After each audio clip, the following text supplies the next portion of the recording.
มีบางกรณีที่ว่าคนไปแต่งงานแล้วสัมภาษณ์ตกสาเหตุที่สัมภาษณ์ตกนั่นมันย้อนสาเหตุใดว่าเป็นอย่างเขาคือสัมภาษณ์บ่ผ่านบางคนก็คิดว่าโอ้ยสัมภาษณ์บางคนก็ผ่านบางคนก็บ่ผ่านอันคน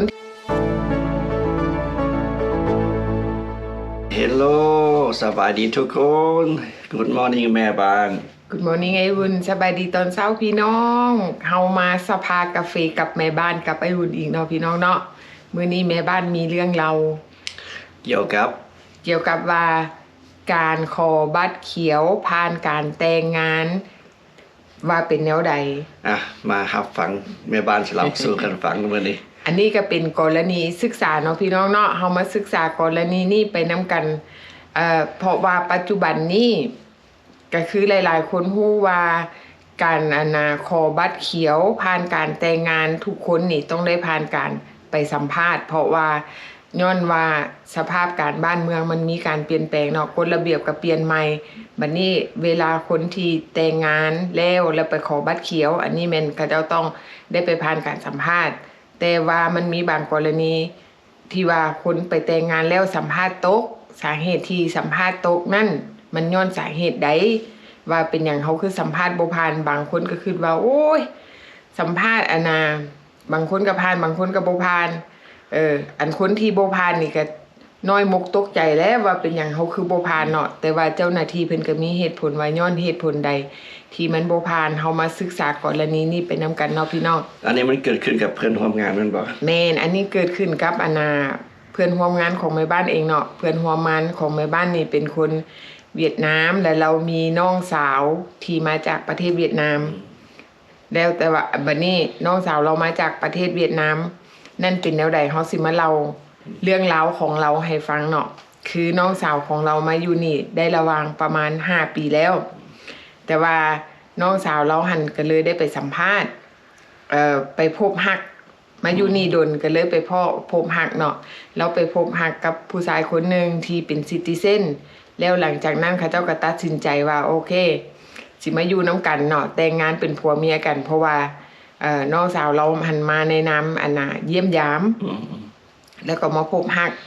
กก็คิดว่าคือเฮาสมัยตะกี้เลยเนาะ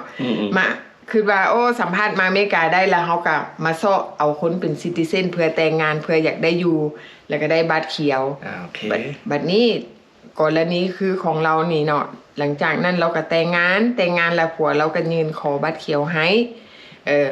แล้วเขาเจ้าก็นัดมื้อสัมภาษณ์เราก็ไปแล้วไปมื้อสัมภาษณ์เราก็ไปฮอดแล้วบัดนี้เจ้าหน้าที่เขาเจ้าก็เลยสัมภาษณ์เราบางคนก็ผัวหันก็แยกบางคนก็เจ้าก็สัมภาษณ์แยกบางคนก็เจ้าก็สัมภาษณ์นำกันคือกรณีคือของเรานี่แม่นเขาเจ้าสัมภาษณ์นำกันทั้งผัวทั้งเมียแต่ว่าเขาเจ้าหันสัมภาษณ์เมียก่อนแต่ว่าผัวบ่มีสิทธิ์ตอบซอยใดไปนั่งฟังซื่อๆนั่งฟังซื่อๆเจ้าแม่นเจ้าบ่มีสิทธิ์ตอบค่อยถามแต่ผู้นี้เจ้าก็ตอบบัดนี้ก็เจ้าก็สัมภาษณ์ผู้เป็นเมียว่าเจ้าให้เจ้าเราประวัติของเจ้าเบิงว่า5ปีย้อนหลัง5ปีผ่านมานั่นเจ้าเคยไปเที่ยวไสแดเราก็บอกว่า5ปีผ่านมานั่นเราบ่เคยไปเที่ยวไสเรามีแต่เคยมาเที่ยวอเมริกาแล้วก็เจ้าก็ถามว่า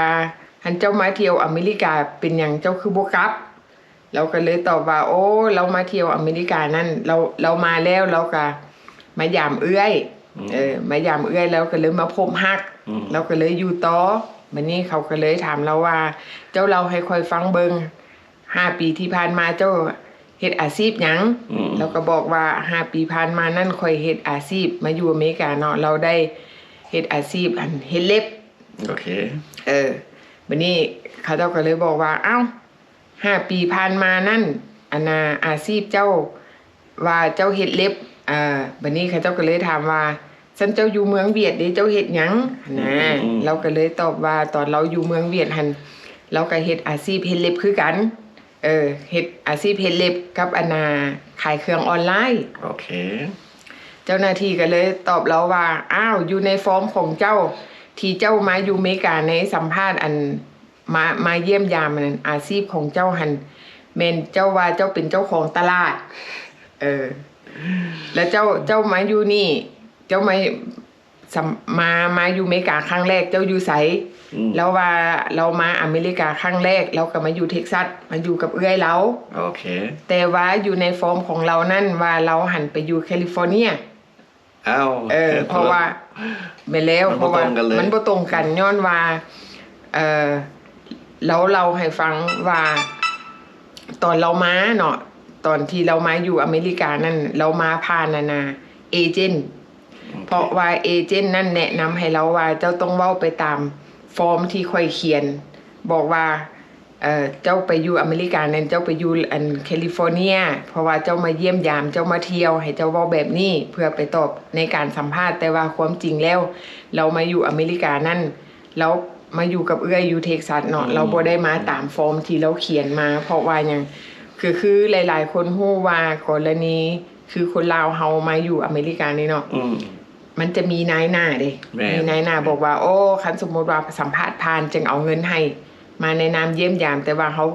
ต้องตอบไปตามคำถามที่เขาเจ้าเอาให้เฮาเพื่อเขาจะผ่านการสัมภาษณ์ก็คือกรณีคือสาวเวียดนี่แหละเรามาหาเอื้อยเราอยู่เท็กซัสแต่ว่าอยู่ในฟอร์มนั่นว่าเราไปแคลิฟอร์เนียเนาะเวลามาฮอดจากบอนที่เราอยู่กับบอนที่เราไปนั่นมันคนละบอนเขาเจ้าก็เลยบอกว่าโอ้ข่อยบ่สามารถให้ออกบัตรเขียวให้เจ้าได้เพราะว่าเจ้าขี้ตัวแม่นมันบ่ตรงกับฟอร์มที่เฮาเขียนแม่นเพราะว่าฟอร์มที่เฮาเขียนมาเฮามาแนวนึงละปัจจุบันเฮาก็เป็นอีกแนวนึงอันนี้เฮาก็เฮ็ดมาเตือนให้พี่น้องเฮาเนาะว่าเตรียมตัวว่าสิไปสัมภาษณ์เฮาก็ต้องเบิ่งย้อนหลังกับฟอร์มของเขาที่เขียนมาเริ่มมาแต่ลาวเพิ่นเด้อพี่น้องเด้อแม่นแล้วเฮาก็ต้องได้เบิ่งรายละเอียดคักแน่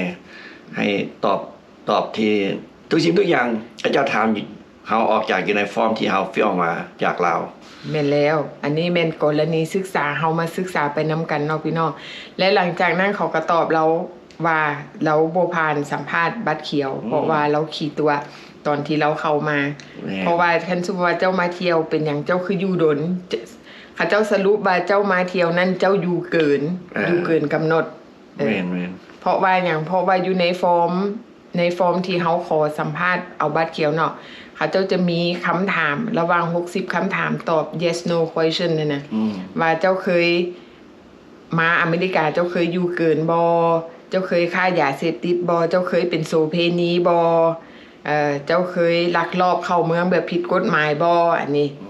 เวลาผู้ใดเขียนฟอร์มไปขอสัมภาษณ์เอาบัตรเขียวหรือว่าให้คนอื่นนั้นเขียนให้อันนี้เขาต้องมาทำความเข้าใจกับฟอร์มเพราะว่า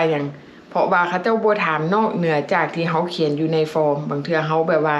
เวลาเขาเจ้าสัมภาษณ์เขาฟังบ่คักฟังบ่ดีเวลาเขาตอบอยู่ในฟอร์มหั่นเนาะเขียนว่า no เวลาเขาเจ้ามาถามเขาว่าเจ้าเคยลักลอบเข้าเมืองบ่เขาตอบว่า no แต่ว่าเขาอยู่เกินอันอันนี้ก็แม่นเนาะหวังว่าเขาเก็บฟอร์มเก่าไว้เมนเวลาเขาเขียนฟอร์มแต่ละเทื่อก่อนเขาสิยืนไปหาเจ้าหน้าที่ USCIS เนาะเขาต้องก๊อปปี้ไว้สุดนึงเพื่อเขาจะมาอ่านฟอร์มเขาคืนว่าเขาได้เขียนหยังลงไป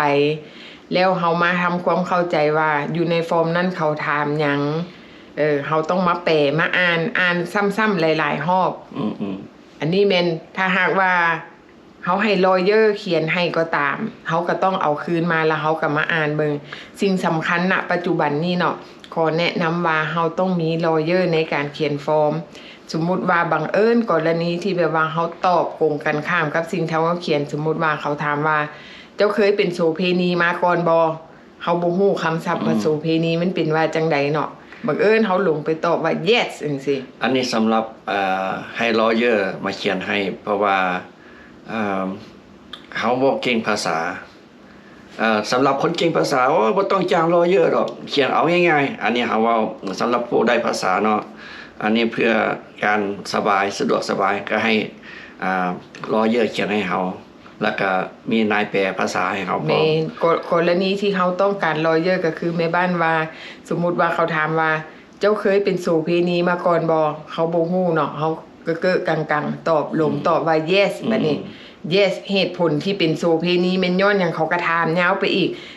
ถ้าหากว่าเขาเจ้าแนะนำว่าถ้าหากว่าเขาลงไปตอบว่า yes แม่นให้เฮาเขียวเฝ้าวโทรหาลอเยอร์แบบเพื่อให้ลอเยอร์แบบว่า มีการแก้ไขให้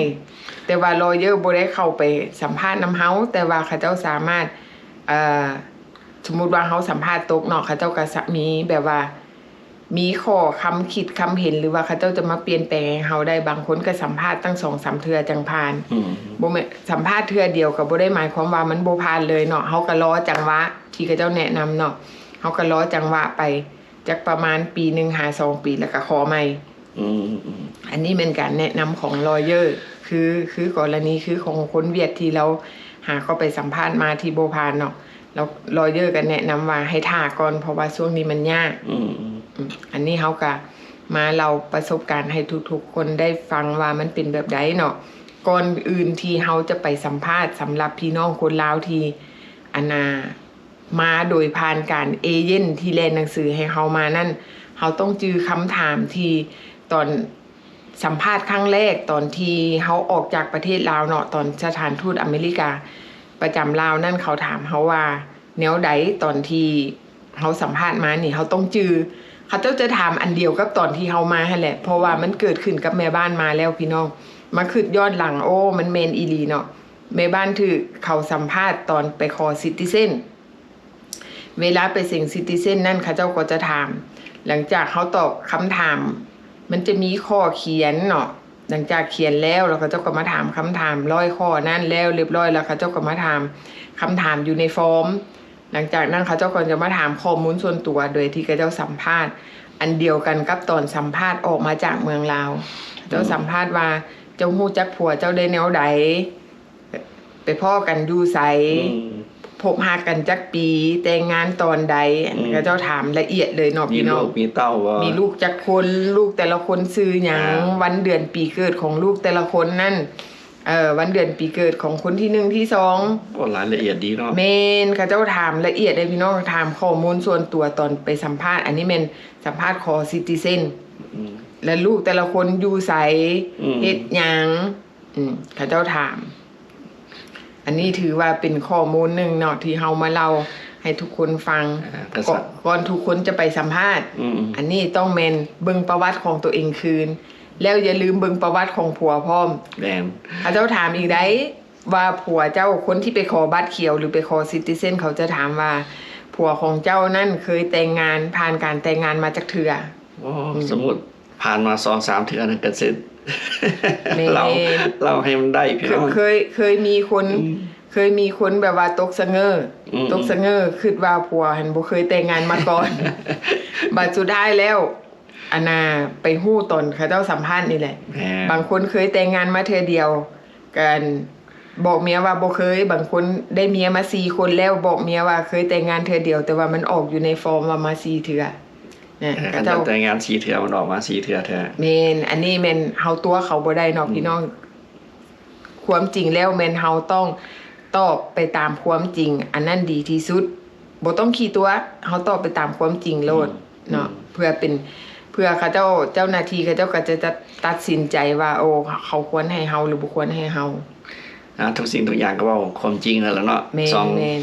2คนเฮาคันเป็นตัวกันก็เป็นตัวเจ้าหน้าที่ก็บ่ตกกระตกคือเก่าแม่นเฮาตัวกันเองนี่เฮายังพอรับได้แต่ว่าตัวเจ้าหน้าที่มันไปบ่รอดเพราะว่ามันเคยมีกรณีตัวอย่างขึ้นมาหลายๆตัวอย่างเนาะกรณีที่แบบขี้ตัวคือกรณีของมวยอุ่นคือกันเราเคยแต่งงานมาก่อนแล้วแต่ว่าเราไปมั่นเอาผู้สาวอยู่เมืองลาวแล้วเราไปตอบเจ้าหน้าที่ว่าเราบ่เคยแต่งงานบัดเขาเจ้าบัดเมียเราไปสัมภาษณ์เขาบอกเลยโลดว่าผัวเจ้าผ่านการแต่งงานมาแล้วสัมภาษณ์บ่ผ่านตกแน่นอนอันนี้เขาก็ฝากไว้ให้คิดเป็นกรณีศึกษาก่อนผู้ใดจะไปสัมภาษณ์เนาะศึกษาประวัติของตัวเองตอนเข้ามาแล้วก็ศึกษาประวัติของคนทั้งข้างว่าประวัติแจ้งข่าวสะอาดโดยที่แบบว่าบ่เคยเฮ็ดหยังผิดกฎหมายมาก่อนเวลาไปสัมภาษณ์มันก็จะง่ายขึ้นแล้วสิ่งสำคัญเวลาไปสัมภาษณ์อย่าลืมเจี้ยที่เขาเจ้าเอาให้เจี้ย appointment ใบนัดไปสัมภาษณ์อันนั้นสิ่งสำคัญต้องถือไปพร้อมแล้วเขาเจ้าจะมีลิสต์ให้ก่อนไปสัมภาษณ์เนาะว่าสิ่งที่เขาต้องการให้เฮาถือไปในมือสัมภาษณ์นั่นแม่นหยังอันนี้เฮาก็ต้องเตรียมพร้อมให้ละเอียดถ้าหากว่าเฮาขาดสิ่งใดสิ่งหนึ่งไปถือว่าเปอร์เซ็นต์ตกมีสูง นะฝากไว้เนาะพี่น้องเนาะอันนี้ก็เป็นกรณีตัวอย่างเนาะพี่น้อง อันนี้เป็นสิ่งที่แม่บ้านมานำเสนอว่าปัจจุบันนี้เหตุการณ์ในการขอบัตรเขียวโดยผ่านการแต่งงานตกย้อนสาเหตุใด อันนี้ก็เป็นให้ทุกคนได้มาหาผู้นำกันเนาะพี่น้องถ้าหากว่ามีอันใดดีๆเนาะมีอย่างคืบหน้าแม่บ้านก็จะมาเล่าให้ฟังใหม่เด้อพอกันใหม่คลิปหน้าเนาะตอนนี้ก็สิเฝ้าไปการในบ้านนี้เนาะ ไปเจอกันคลิปหน้าบ๊ายบาย